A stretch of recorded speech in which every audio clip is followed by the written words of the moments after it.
सारे मामलात को जहन में रखते हुए एक बात तो बड़ी क्लियर है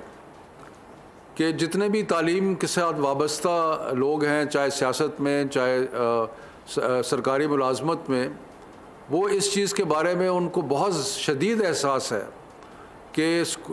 तालीमी इदारे बंद होने से बच्चों की जो सीखना लर्निंग लेवल्स हैं वो बहुत नीचे चले जाते हैं और बहुत नुकसान हुआ है तालीम का इन पिछले 8-9 माह में। लेकिन साथ साथ हमने सेहत का भी ख्याल करना है। सो ये दोनों चीज़ों को हमने बैलेंस करना है और बैलेंस इस तरीके से करना है कि कम से कम रिस्क हो और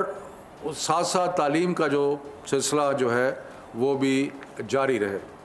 तो इस सिलसिले में जो फ़ैसले आज किए गए हैं वो ये हैं कि जो 9 से 12, 9, 10, 11, 12 है, ये वो क्लासेस हैं जिनके इम्तिहानात होने हैं और हुकूमतों ने सूबाई और वफाकी हुकूमत ने ये फ़ैसला किया है कि इस साल बग़ैर इम्तिहान के किसी बच्चे को पास नहीं किया जाएगा जिस तरह पिछले साल किया गया था। इसलिए ज़रूरी है कि 9, 10, 11, 12 जो है जिन्होंने इम्तिहान देना है उनकी तालीम का सिलसिला शुरू किया जाए।